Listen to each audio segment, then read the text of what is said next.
Hi everybody, so my name's Esther, I'm the Head of Operations at Beauty Banks. So if you haven't heard of Beauty Banks, we exist to eliminate hygiene poverty in the UK. So in 2017, Joe Jones and Sally Hughes co-founded the charity, and since then we've grown from a really small charity to a national charity. So I won't read through all of these stats, but Britain is the 6th richest country in the world, and it's been over 20 years since a prolonged fall in poverty. So I'm sure you're probably all aware of some of these figures and how shocking it is that we have this issue in the UK. I think quite often it's an issue that goes untalked about, whereas people talk about food poverty quite a lot, but hygiene poverty isn't really something that's spoken about a great deal. So our model is that we get product donations in mainly from brands. So it might be a product that's going out of date or that's being reformulated, or that maybe is a close approaching its expiry date. So we'll take that stock in en masse. We also take in donations from members of the public, but we are seeing a sort of decrease in that now. And those donations tend to take a bit more checking. So we do prefer the large bulk ones just simply because of the demand on our service. So we then pack those donations according to what the charities need. So we really try and tailor it. So they don't tend to be generic boxes. So we'll get a profile of what the charity needs, and then we will try and pack accordingly to that and ask if they've got any exclusions or things like that. Predominantly, the donations are redistributed across the UK via DHL. We do currently have a van, but we're sort of seeking continued funding for that van at the moment, but it's currently still on the road. And that's great. That operates within London, and so those charities really get a sort of personal feel when our driver gets to drop the donation off rather than it being DHL. So that is our preferred method.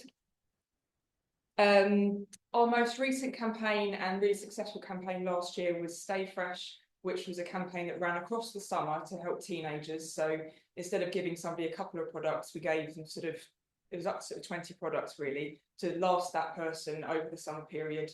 But it was so popular that we actually continued the campaign, and it's now sort of relaunching again. So we're going to be giving it a sort of renewed push with this Small Charities Week, which is great with Big Give.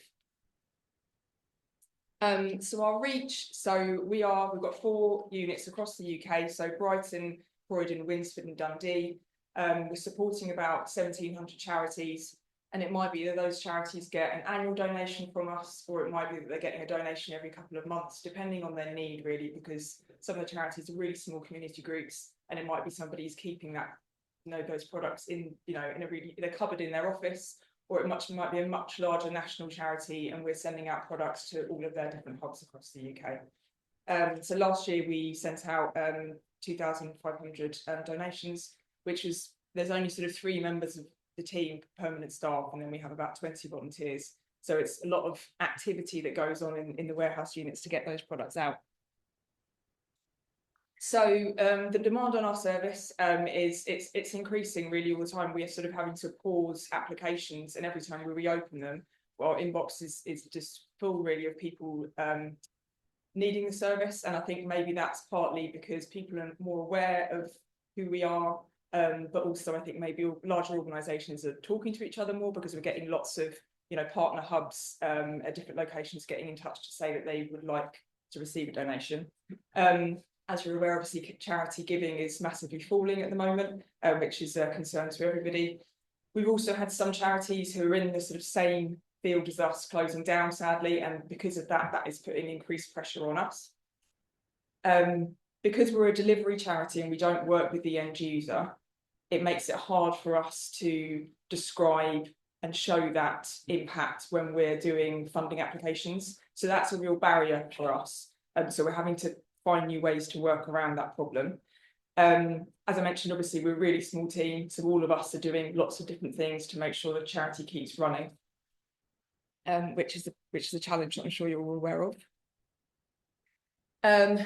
So what has helped us? So we're quite unique because the 2 co-founders are quite well known in the beauty industry, therefore people will approach us asking to help. So we are really lucky in that way. It tends to be product donation that we get offered, which is excellent. We do have official brand partners that give us financial funding, but we're always trying to pull more funding in through that route, and that you know, there are challenges there.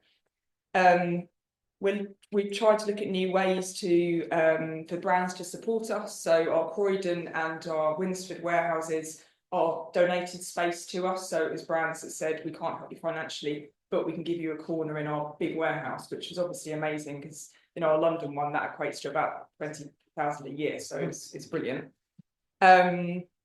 We've created a new ways to deliver the service, so we've now got a collection model. Charities come to us rather than us delivering to them, which has cut back on our delivery fees. And we've recently launched a social pantry, so trying to get over that barrier of working with end users. So we're inviting people to come to the warehouse, so we're not just sort of giving out donations, making assumptions about what people might need. To a certain extent, we're saying, come to the warehouse, you know, bring a big bag and choose whatever you want, essentially. So we've had a few of those pantries now, and they've gone down really, really well.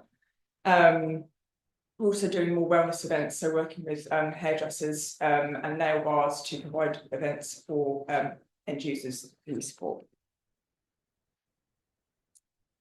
So that's the end of the presentation. I hope that you enjoyed that.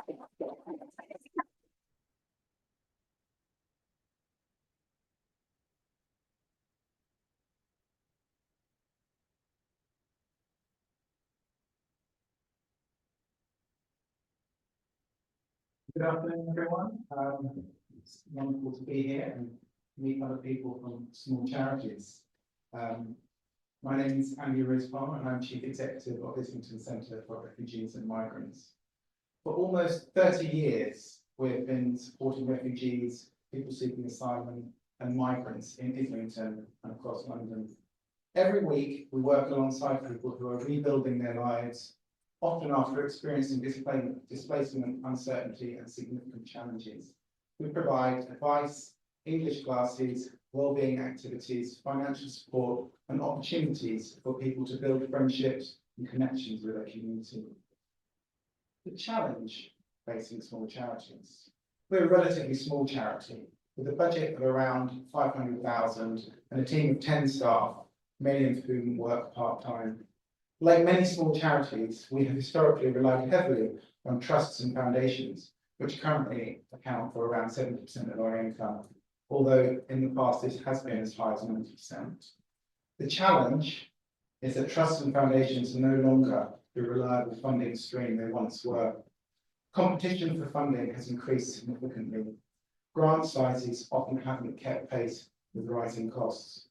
Some long-standing funders have narrowed their priorities, focusing on systemic change and campaigns rather than frontline delivery. They have increased their expectation of charities being led by and for the community it supports. In some cases, the expectation is around 75% of the board having lived experience.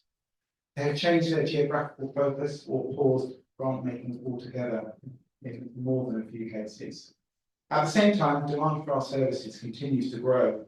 The result is that we, like many small charities, are working harder simply to stand still. One example, in 2020, we submitted around 35 grant applications for our £500,000 turnover. And last year, we had to submit more than 60 just to reach the same, roughly the same amount. Despite that increase in effort, we're securing less income from trusts and foundations overall. I suspect many organisations in this room will recognise that experience. As a leadership team and board, we recognised that we simply couldn't keep applying for more grants and hope for a different outcome. We needed to think differently about resilience and sustainability. One of the most important decisions we made was to invest in fundraising capacity. At a time when many charities are understandably cautious and investing in overheads, we chose to expand our fundraising team. Rather than recruiting one full-time fundraising lead, we created a job share model with 2 part-time heads of fundraising, each bringing different and complementary expertise alongside our existing fundraising and communications manager.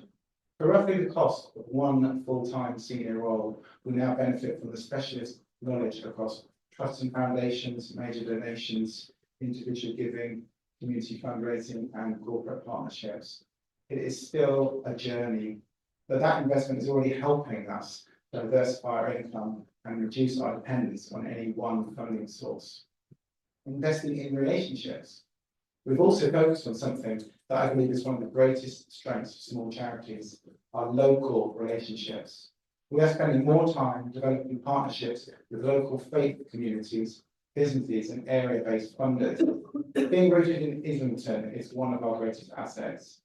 We may not have the scale of larger organisations, but we do have trusted relationships, deep local knowledge and a strong understanding of the community we serve. We've also invested in our volunteers, local volunteers and those from within our own community. Volunteers are essential to delivering services, but their contribution goes far beyond that. They're advocates for our work. They are ambassadors within their communities and connectors who introduce us to new supporters, networks and opportunities. We've also become more intentional about creating opportunities for people to engage with us. A few years ago, we weren't really able to run any significant fundraising events due to limited capacity. Now we do more than 4 each year, from an annual open evening to our Supper in Solidarity series, where we bring in guests and speakers such as, for example, Sheila Dillon and British restaurateur Asma Khan, for example. And these events raise income, helping to balance diverse income. Perhaps most importantly, they build relationships, strengthen community, and help people feel part of our mission. What are we learning? There are 4 key lessons we've taken from this experience. First, diversification requires investment. New income streams rarely appear without dedicated time, expertise, and resource. Second, specialist skills matter. Having complementary fundraising expertise within our team has strengthened our ability to adapt. And third, the local relationships are often a small charity's greatest asset. Trust and community connection have real value. And finally, volunteers are not simply people who give their time.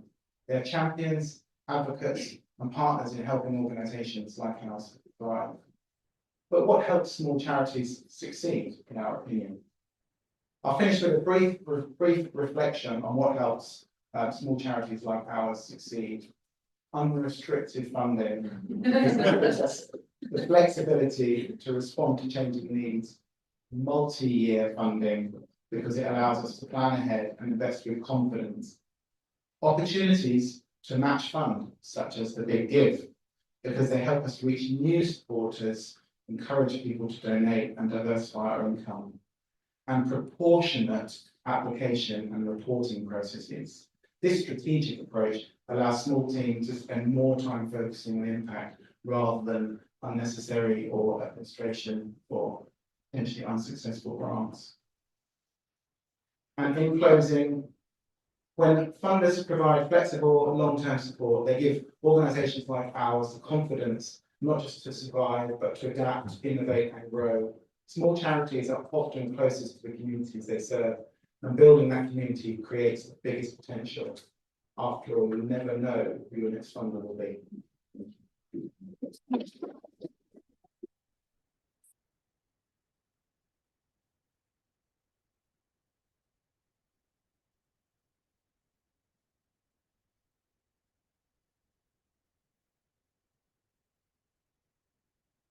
Hi everyone, my name is Sam Davis. I am the founder of Medical Talk.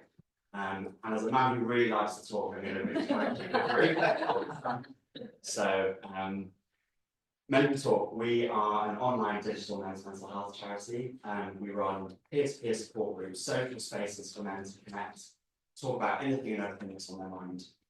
Currently, we run groups 4 times a week. So Wednesday evening, Thursday evening, Saturday afternoon and Sunday evening, and they're free to access for guys 18 plus across the UK. In addition to running these groups, we also run workshops for organisations. We go into companies, talk about men's mental health in the workplace in an effort to try and start a conversation. In terms of challenges that we face as a small charity, it's no surprise that the F word has come up a lot today, funding. It's probably the thing that we talk about the most, but it is a real challenge. We find as a very small charity with quite limited resources, it's really hard to break into spaces that conventionally need quite a lot of application time, needs that expertise, which isn't always accessible at a smaller stage. So we're very reliant on our volunteers, on our trustee board, on individuals that give up their time voluntarily to help get us over that threshold. I agree as well with the point on diverse funding. It's something that we've really tried to be consciously aware of in the 4.5 years that we've been running, and that we can't just rely on grant funders, especially as we set up in quite a volatile time. It's increasingly become more difficult for grant funding. But again, we also struggle to run events, get the funding and the ability to engage with events for individual giving. So it's definitely a challenge, especially for small charities. As an online charity, we're also a national charity, which presents its own difficulties. There's a lot of very localised funding, which is great to see, but it's very hard for charities that work on a national scale to access that without quite a lot of kind of manpower to fill out applications, do the digging, do the research, often much of which doesn't really come to fruition. We also have challenges with volunteering. As a mental health charity, we're really conscious of kind of emotional burnout of our team. And also as a male-only organisation, we also find it challenging to fill those spaces with male-identifying volunteers and individuals, because again, they're quite often pulled on in lots of different organisations, lots of different people vying for their interest and their time. It's been great to see campaigns for volunteering, but I'm sure we can all appreciate there's always more that we want to do. There's always more people we want to try and get involved, but that is harder the smaller you are to drive that interest. In terms of things that we've learned over the last 4.5 years, the biggest thing for me as a founder is you can't buy passion.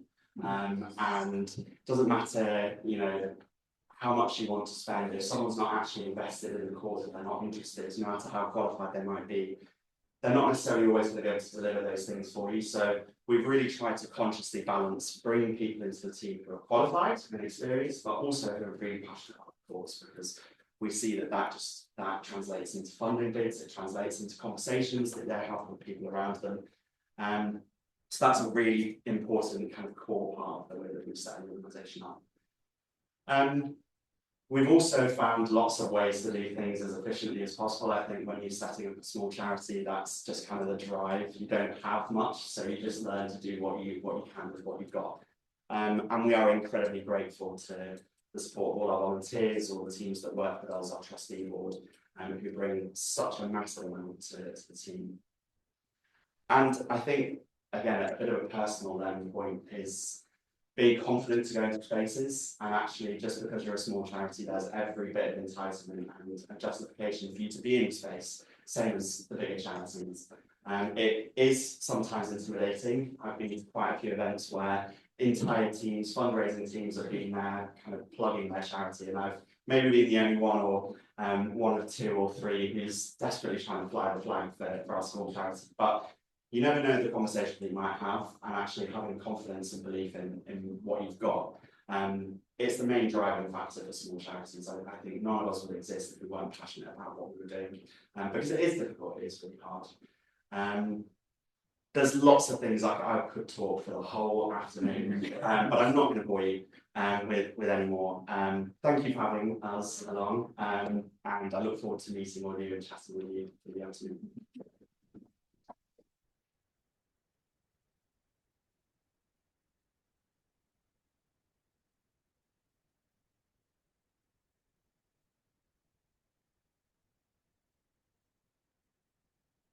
Hello everyone. My name is Vicky and I am the Partnerships and Fundraising Manager here at NCVO. I'm going to be leading our panel discussion, so if anyone's on the panel, would like to come join me. Before we fully get into it, I think I am going to adopt the phrase the F word to talk about funding. I think I'm just going to use that forever. I love that.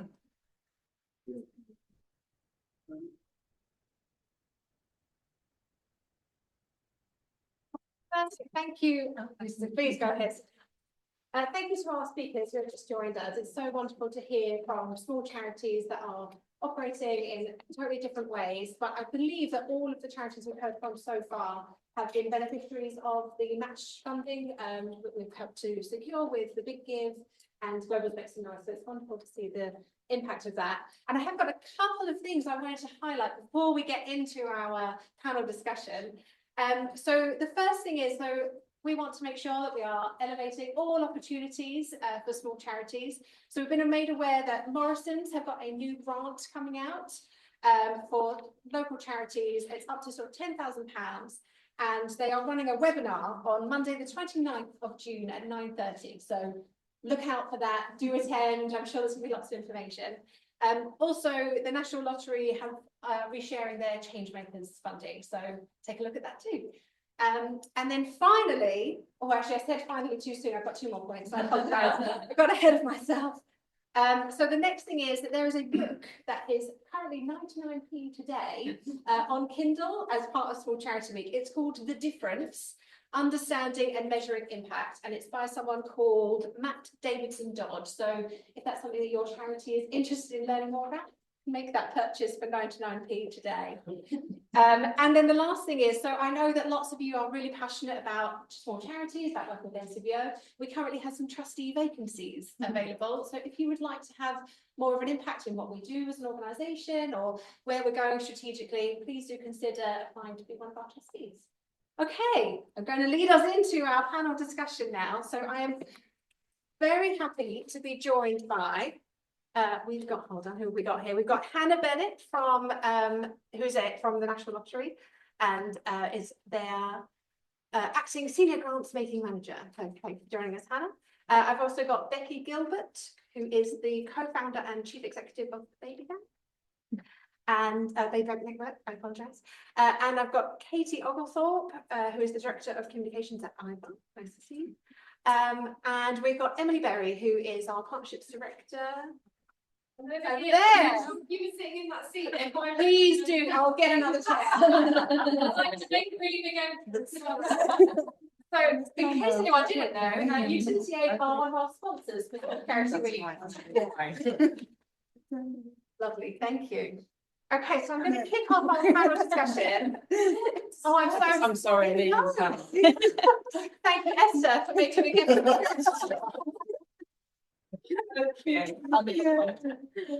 Okay, so I'm going to kick off our discussion. So I'm just going to remind us all, we're going to try and use the microphones as much as possible because we have got people online. And also, if you have any questions, we're doing a Q&A section at the end of this part. So please do be ready for with your questions. And if anyone's got any questions online, we're going to try and get to some of those too. Okay, so our first thing is I want to kind of discuss with you here. What is the reality on the ground? What are small charities actually experiencing right now? Who would like to go first?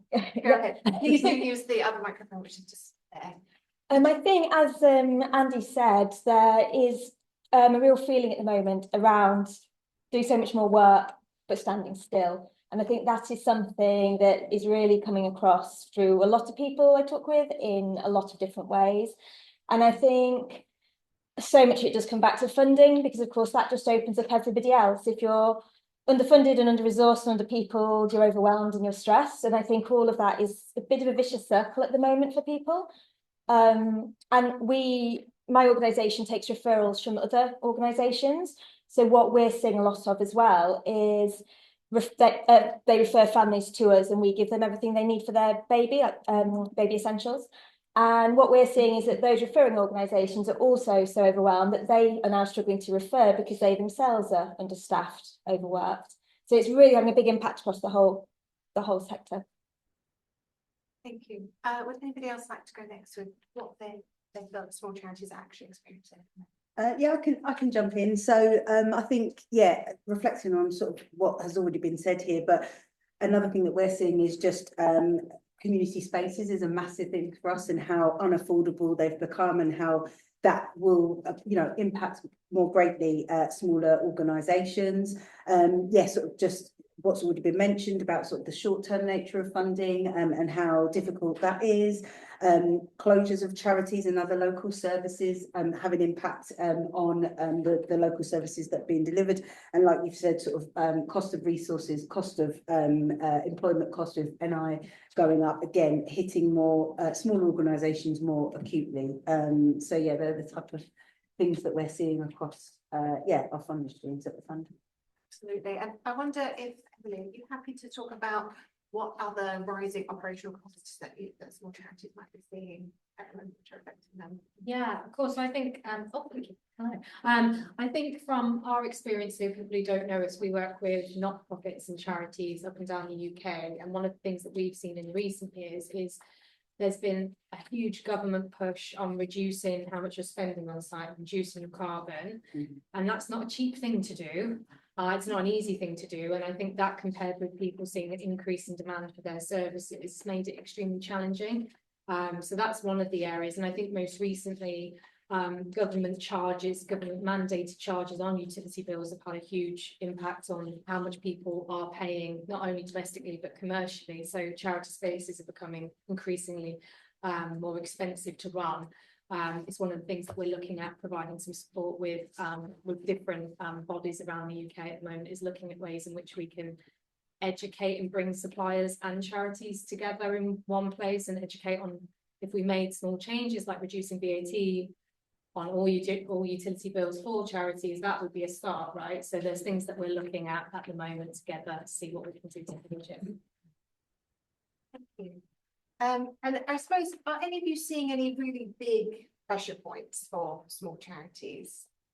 Is there anything coming out in the research?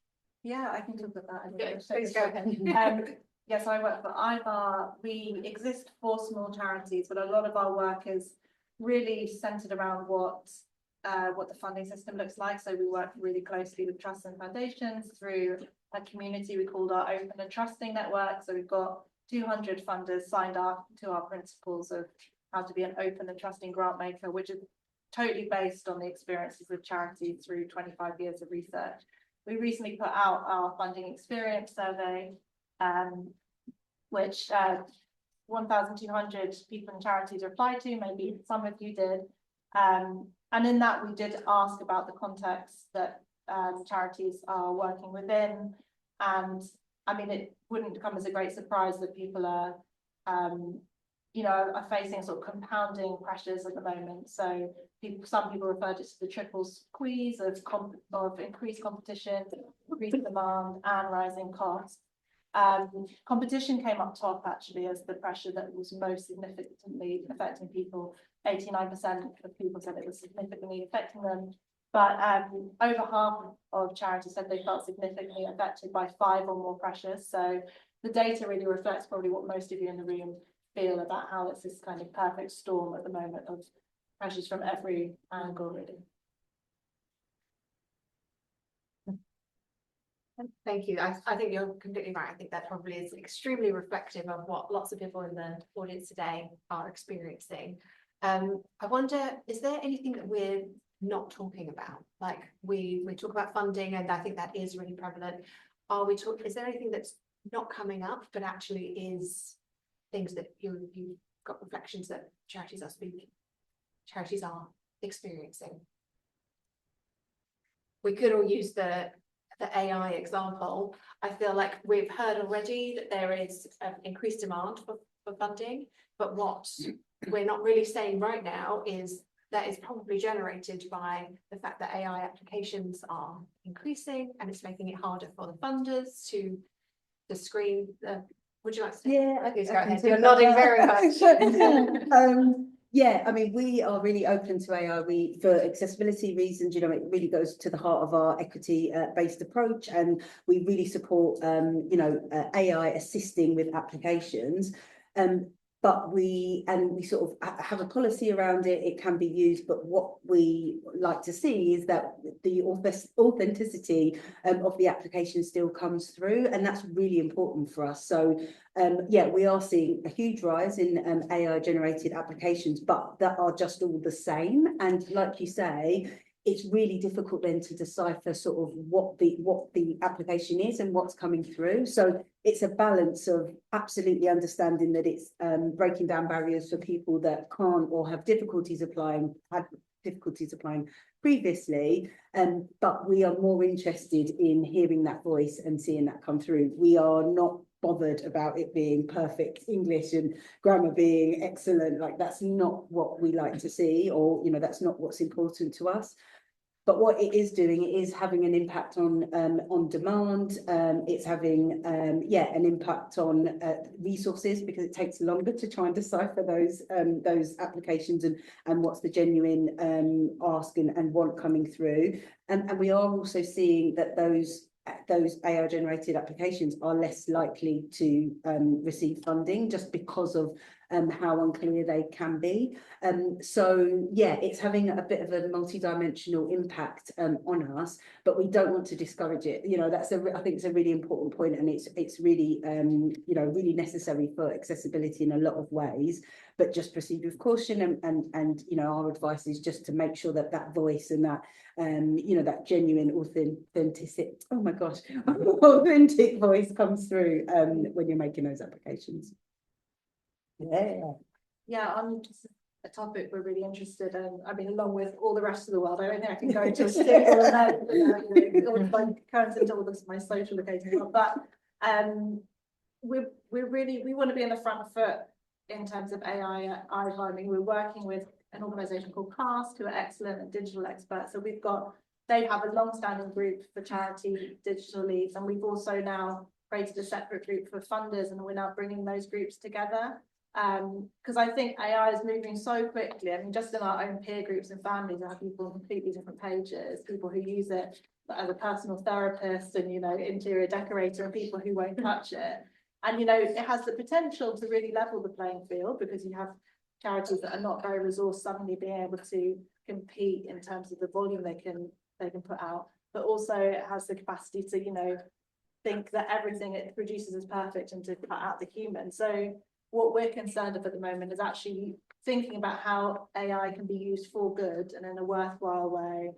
You know, for example, you know, could it put less but onus on charities by, we're working with funders to look at how can you use AI to actually help you look through all available annual reports, to actually do the due diligence instead of putting everything on the charity to do it. Use AI to do it for you, and use your time to have a proper conversation with that person instead. So yeah. Thank you. And that leads us quite nicely on to, we've got a few themes we're going to cover. And so the next one we're going to talk about is sort of funding in practice. So I would really love your honest reflections on what are the current funding systems, what are your experiences, and is there sort of anything within the funding landscape that you feel is helping charities, or what's good?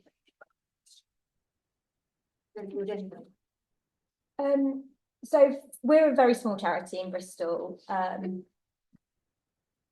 We're a very small charity, so I am the grant writer as well as many other hats. And you know, as we all know, it's getting harder and harder to raise the funds you need. Costs have gone up, so there's more and more grant applications going in. Our success rate used to be pretty good, probably about halved in the last few years. And the amount of responses that I get now that are, it's strong application, we really like what you do, but it's still a no. And I think that's quite hard, because actually there's no learning for me there other than just send more out. I find that quite hard, because it's out of my control to some extent. What we have done recently is invested in our fundraising team the last couple of years, because luckily we were looking at getting a development grant, and that was an area that felt really under-resourced in our charity. So we've invested, I've got a fundraiser and a partnerships manager, and we're just starting to work with a freelance grant writer as well to free up my time a bit, help me out. But we're lucky that we're in a position to be able to afford to do that. But it's definitely an area where it just needs so much extra resource, but it's really hard to find that, but it's so important as well. And it is a bit, it hurts your morale a bit when you when you're like, yes, good job, but we're still not going to give you any money. Yes. So I myself, I've been in fundraising for about 15 years, and I have, before NCBO, been working in majority small organisations, and the level of resilience required to face constant rejection is quite something. And it's a really difficult thing, and it seems like it's only getting harder for the charities, for the organisations, and for the people who are writing applications and personally getting the rejection in their inbox. Yeah, I was gonna, and you know, it's very few times that you feel sorry for funders, but you know, us having to say no more is also having an impact on us, because you know we fund across London in some cases with like this 4%, 5% success rates at different times of the year. So that means that 96% of the things that are coming in, we're then having to give that no. And it's great, it's wonderful, it meets our criteria. It's just there isn't enough funding to give out. So I've got a couple of stats, but like last year we had £364 million to give away, which is huge. But the demand for that was £1.64 billion. So that's the level of applications that we received. So again, I'm not expecting anyone to feel sorry for us, but it's like a bit of a lose-lose situation, because it is quite also demoralising. Keep saying no, and there being very little reason that we can sort of give as well. So I don't know where my point's going. I think it's a difficult situation for everyone, but it's interesting that you talk about sort of that support and that development aspect as well, because we are definitely more open, and I've been at the fund for 8 years, and I think the last few years we've had such a greater focus on ensuring that not just projects are running well, but that organisations are too, and building that resilience. So in ways that we can, you know, effectively undertake relational grant making, and that's what we sort of really champion at the fund for our larger grants programmes. It's really about understanding how we can support organisations through the funding that we're you know, the bit of funding that we're able to give out through projects. So that's a really important point for us as well, and something that's developing. Yeah. One thing though I often come across is, so obviously we want to invest in fundraising, but quite a lot of places don't want you to use a fundraising consultant. Yeah. Which just feels really like I think my staff, it's like 4 people full-time equivalent. We're tiny. I can't afford to bring in an in-house grant writer, but I can afford both the money and the risk of having a freelancer do it. So it's just a little bit out of step there, makes it a bit harder as well. Oh, that's good. Just one more thing to add. I think one of the things that we've noticed in recent years at Utility Aid is that even if a charity wants to get access to some funds or some money for like a quick project, or like even if it's something like 500 quid for something, it's incredibly hard to do that. So what we've tried to do, and I think there's quite a few commercial organisations that are following suit now, is we've created a foundation ourselves. Our lovely chairs in the room. Stephanie, you want to wave at everyone? If you've got any questions, you can ask Stephanie later. But that was designed really out of our customers coming to us and saying, we're a village hall, we just want to get a new scout built, but it's not actually going to cost us that much money, but we can't seem to get funding from everywhere. So we've created a system. Steph's background is working in charities herself, so we've created something that's deliberately not as difficult to apply for, not as many loopholes, so you can get that money quicker. But I think that's been easier for us to do because we're a commercial organisation responding to customers rather than, do you know what I mean? So it's a little bit easier. So hopefully we'll see more people follow suit as well. Thank you. And I suppose it'd be remiss of us to not talk about what might need to change. So this is quite a big question. We're probably not going to have all of the answers, but is there anything, so this is obviously clearly Utility Aid are pivoting to meet some of the demand. Is there anything else that you can see as being a reasonable adjustment that could be happening? Well, I can just share what we found from the 1,200 people who filled out our survey, and maybe it resonates with you, but we asked people what practices they saw most of, and we also asked them what practices matter most to them. And it resonates with what we've heard today, really, that we fly joining the panel.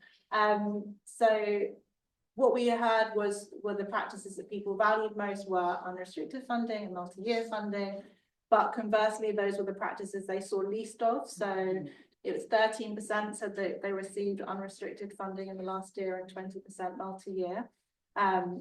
So what's most valuable is the least done. And, you know, this isn't going to be groundbreaking news to anyone, and least of all funders. And this is what we base the open and trusting movement upon. And this is what funders have been hearing from charities consistently. And obviously there are deep rooted sort of ideas around risk and control and accountability that really need to be unpicked for these things to change. But as either we're sort of just building up sort of body of evidence and voices around why these things really work, and we're just publishing a new report really showing the sort of 5 key benefits of this, because sometimes this is what funders need, you know, a mixture of the sort of hard evidence and the sort of anecdotal evidence that we're sort of constantly presenting. So. Yeah, just to add on to that, I think, yeah, we know that that's the case. We know, we hear a lot that unrestricted funding is needed, and I agree. Like I think yeah, unfortunately for us it goes a lot bigger than that, and those decisions can't be made as easily as that. But we have, you know, we do hear on the multi-year. So for awards for last year, we've now it's up to 2 years you can get funding, up to £20,000 as well. And reaching communities has always been up to 5 years. So and you know, it's a larger amount of money as well. But yeah, I guess we don't have a solution. I just think, you know, we do hear it a lot. There are things that we are doing on a larger scale in terms of unrestricted funding. So through our solidarity fund, there's opportunities for that. But yeah, I just, you know, I don't want, we do hear it and we know that it's needed, and we're sort of exploring lots of different ways to be able to support charities in lots of different ways. I'm sorry. So I'm very much, obviously, very in support of the unrestricted multi-year funding, relationship building, all of that, and I think that's wonderful, and it is the way it should be going. But what needs to keep up with that as well is criteria for applications, where so many funders have, as part of their criteria, you can't have more than 6 months running costs, or you know, it's all about your reserves, isn't it? And that needs to be adjusted. If we're all getting fully unrestricted funds, then no one will fund us again next year, because we have too many good unrestricted reserves. So I think you need to make sure that that keeps up as well, because quite often there are quite a few grants when I finish the year in a good financial position, and then it puts me on the back foot for the next year because my reserves are too good. So I'm too sustainable. Sorry, I'll do a worse job next year and then try again. So yeah, it's awkward. I mean, I think that's really interesting. So I've definitely worked in organisations before and received sort of partial funding, which is almost like the worst of both worlds, because you get this sort of long-term commitment, but you're not getting the full amount. So you're expected to make up the difference. And then that's really difficult to find that extra bit. And suddenly you're tied into a situation which is unsustainable when you thought you had a success because you've received some money. So it's really interesting to see the sort of different areas of how that's panning out. I suppose in your perspectives, what would you think is the biggest practical difference that could be made over the next, say, 6 months? That's a big question. Would anybody like to go first? Go ahead, Devin. I think mainly from a running cost perspective, I think it's crazy that we charge charities the same as we charge commercial organisations. I think if even just like some of the elements changed, I was talking about VAT, climate change, those two things are interlinked. Some of these costs make up 60% of an organisation's energy bill. So we're talking loads of money. And I think even for us, you know, when we look at the last 5 years or so at utility, we've saved organisations over 10 million just from reducing those costs on their bills and providing them with the support to do things properly. So I think actually what's going to help a lot of charities running buildings or running out spaces is making sure that their energy they're consuming, they're not getting charged loads of money for. So all the money that they're taking in, they're not spending on that, and they're actually spending it on the cause. I think those practical changes would have a massive effect, a positive one. I don't know, I'm passing that down like one of oh my god, pass it on, sorry. I mean, when we did our survey, I mean, we asked everyone, what's the one word that you'd use to describe your experience of applying for funds, and 81% of people chose a negative adjective. So we had challenging, going to frustrating, time consuming, all the way to soul destroying. People described it as the professional equivalent of banging your head against a wall for 8 hours, like running up a descending escalator, like searching for life rafts, which then became the title of our report. So, but you know, so a lot of acumen for metaphor in who answered, but also like a massive palpable sense of distress and stress, and you know, for a job that should ultimately be rewarding. And I think that failure is inevitable in some respects of, you know, when you're applying for grants, it's baked in, but it's tipped over into really something that's causing psychological distress and burnout. I suppose there's not one solution, and some things are out of the gift of funders, we concentrate on. But I suppose there's something about what is in the gift of them to change, and what is actually about just process and practice. And even if it's something not as dramatic as suddenly going to unrestricted grants, like can you publish eligibility criteria? Can you have a shorter reporting call? Can you meet that person in person? Can you tell people actually don't apply, don't waste that time?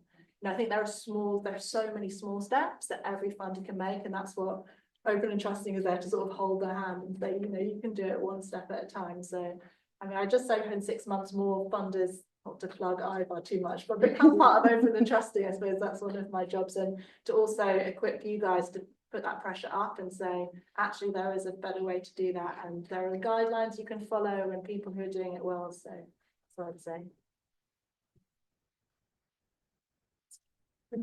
Okay, so I'm going to wrap us up to our Q&A section now. So before we get into that, I just want to sort of reflect what I've heard a lot of today is the talk about sort of organisational resilience and the way that charities, even though we are all struggling in these really difficult ways, we are seeing so much innovation in the way that charities are approaching the difficult challenges. And I think that there's something really strong to be taken from that. As Kate was saying earlier, make sure that you are connecting with each other here, have your network. As someone, I've been a solo fundraiser many times, and having that group of other fundraisers is just so valuable when you have those harder days. So I hope that we can all be taking some positives away, even though it is a really difficult time.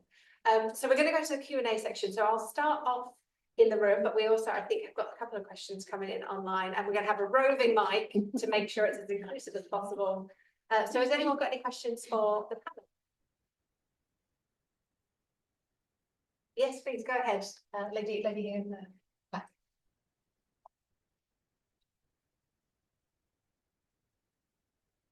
My name's Vic. Thank you. That was really interesting to listen. I just want to pick up on something that I think you mentioned about that resilience, and Katie, that you just touched on as well. My experience of working in and with small charities is that it really takes a toll on mental health and well-being, in particular with the way that funding is happening right now, and what's going on with the funding landscape. Katie, I know at IVAR that you do peer support groups for for leaders of organisations. So it's a question to all of the panel really about what you think should and could be done to support individual leaders of small organisations, in particular with their well-being and mental health, in response to the ring fire that we are experiencing right now. Thank you. Thank you. Would anybody like to go ahead?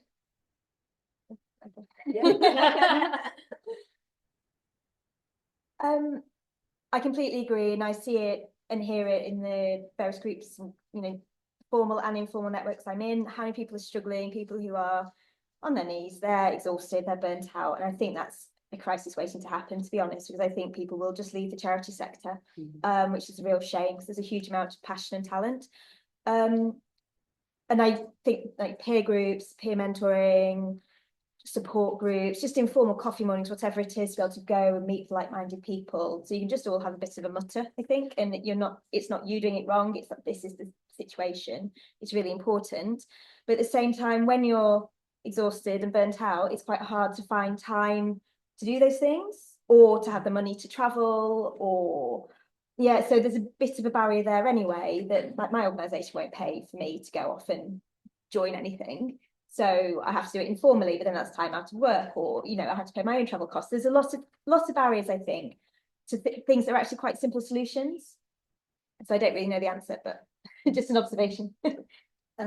And yeah, I guess I don't know if I've got a solution, but we are increasingly, of course, aware of the sort of moral injury, we call it as well, like the impact that it's having on everyone. And we're always welcome for applications that are successful, for there to be well-being, added into applications. And again, this is something I'm definitely seeing a difference in trend of. So yes, we have previously said, supervision costs in a clinical sense, etc. But actually, well-being support for staff, that should become something that is that becomes a bit more of a standard, because we all understand sort of the increasingly difficult situation that everyone is finding themselves in. So sort of just having a focus and highlight on supporting staff properly is something that we're really reflecting on and really aware of at the moment.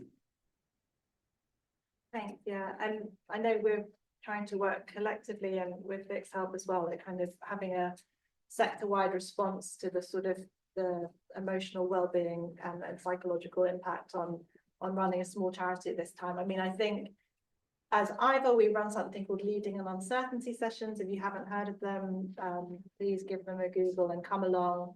They're specifically for leaders of small charities, and really they began, like many things did, during COVID, online, and now a session that's sort of loosely facilitated, but just a chance to talk about what's going on in your world at the moment, what's causing you pressure, with people who don't work with you but are peers.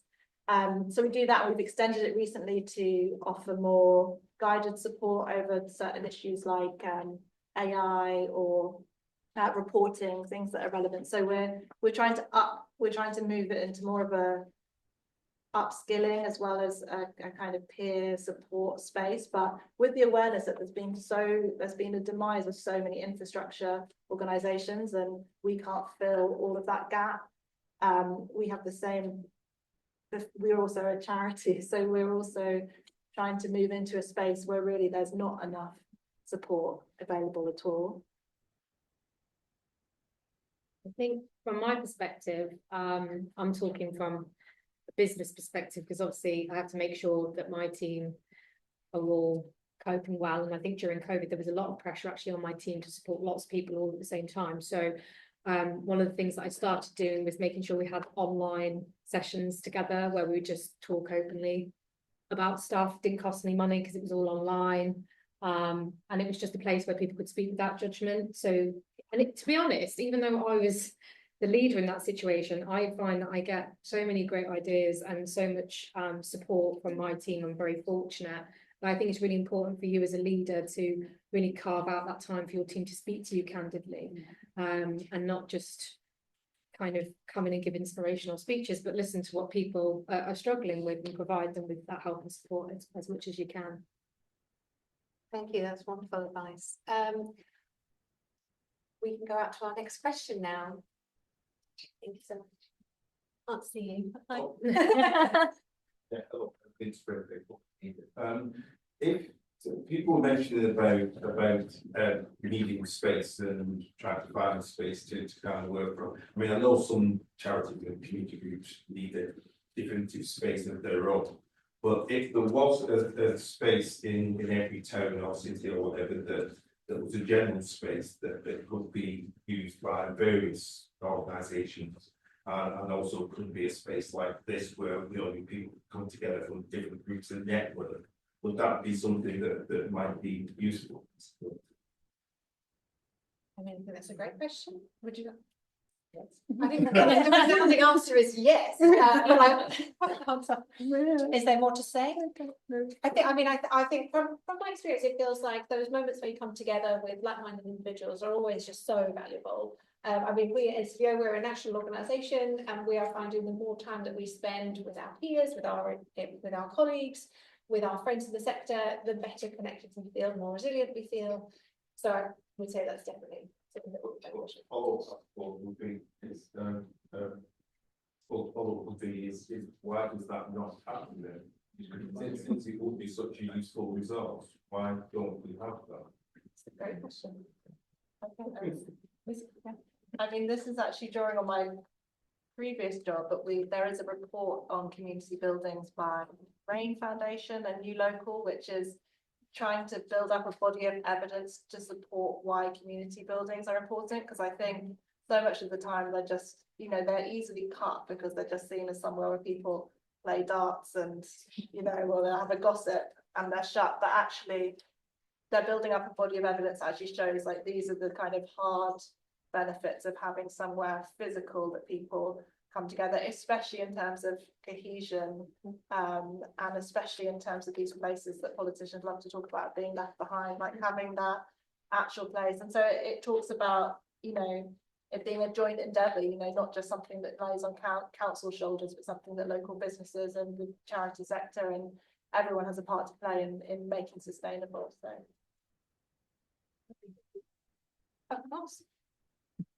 I would love to see funders and particularly foundations being more creative with their investments. So when I went over to Bristol recently and saw Bristol Small Charities, I just thought the fact that that foundation has invested its entire endowment into a building, which it now uses as a community centre, but over 25 charities are based in it. And, you know, their endowment is still safe. Then they're reflecting growth in their endowment as the building increases in value. Those charities pay a small rent to a great sustainable landlord. That rent creates the foundation funds that they're still giving out on a, you know, annual basis to the local charities. They're just about to increase that, looking at development of the same model for a distribution centre. I think actually our funders and our foundations and our philanthropists could also really be creative in creating impact with their resources as well. Have we got any more questions in the room? Oh, and then one online. Oh, that microphone is not working.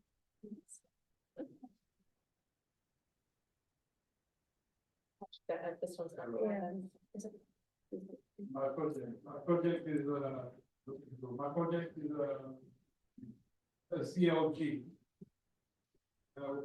We've got an income below £5,000, so we don't have to register. I want to know if any of you have experience of functioning as a CLG, not registered with a charity number, and how that, if you do, if that impacted on your fundraising.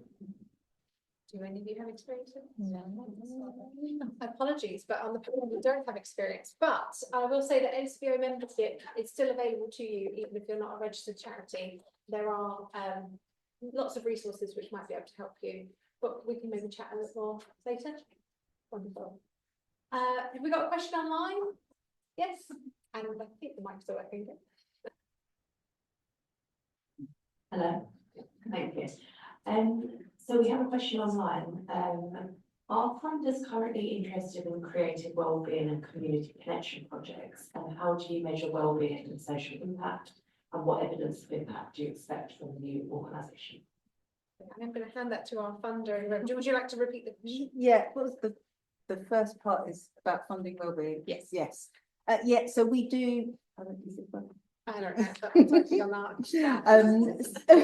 I don't know. It's really slick. So yeah, we do fund wellbeing, absolutely sort of under our Be Healthier mission. So it's something that we do sort of absolutely fund. We, like everything else, it has to be demonstrable impact. So yeah, I think the short answer to that for us is that we do fund wellbeing. And what's the second part? What's the second part of the question? Sorry. Yeah, go on.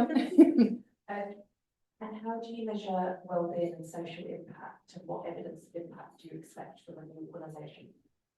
We sort of put that in the hands of the organisation, and we're never sort of prescriptive about that. So we will work, you know, really closely with organisations to understand how they are measuring impact, and what type of evidence they've gathered. So I feel like a bit of a cop out, but it's absolutely sort of led by the organisation. And then if they do need support with that, we sort of you know, pass over to resources that are available through NCBO or local CBSs. But I haven't sort of got a definitive answer of this is what we're expecting expecting in terms of well-being, and similarly with new organisations across the piece. You know, we work on a very sort of case-by-case basis, and the expectations will depend on the type of, you know, the request that's coming in, the sort of the area that they're working, etc. So it's a bit of a non-answer, but it's you know, we as, you know, at the fund, we work closely with organisations to help support that, but can't speak on behalf of all the rest of the fund, unfortunately.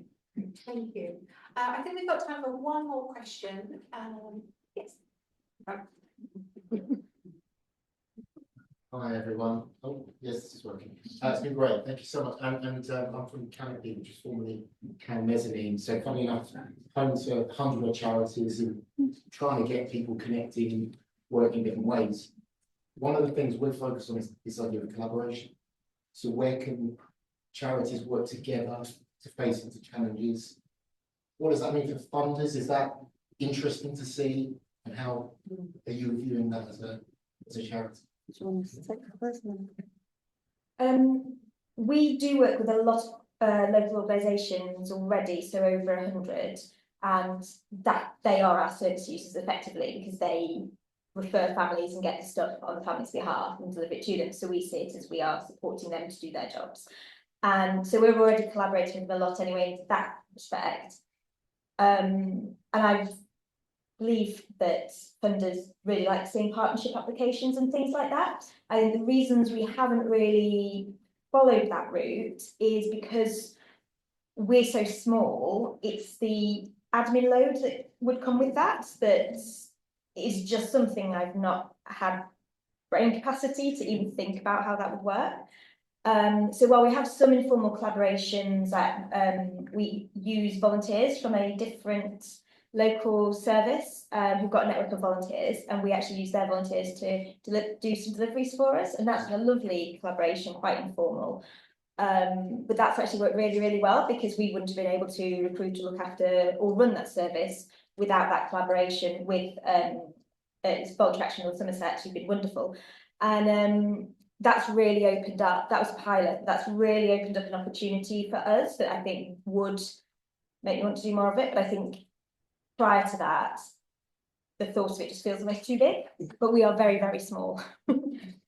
Yeah, just to, yeah, we are always open and encourage partnerships where it makes sense to, but absolutely understand what it takes to become a partner, and you know, we don't want to ever force that or, you know, put that extra burden on, but where it makes sense, where organisations are working that way already, of course the efficiencies that can come to that, the, you know, the impact positively on demand if, you know, organisations are working together. But at the fund, in terms of, you know, as I talked about our relational way of working, we will also try and broker those partnerships where it seems useful and be sort of take on some of that admin load where we can. But yeah, just being really realistic about what it means to come together as a partnership. Yeah, so absolutely encourage it, can absolutely see the benefit of it, but also understand the impact it can have on organisations to come together and work in that way. Lovely. Thank you so much. So thank you to our panel. We can give everyone here a round of applause.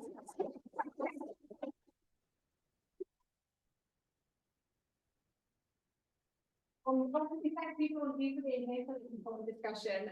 So for those of you joining us online, I think the live stream is going to be ending now.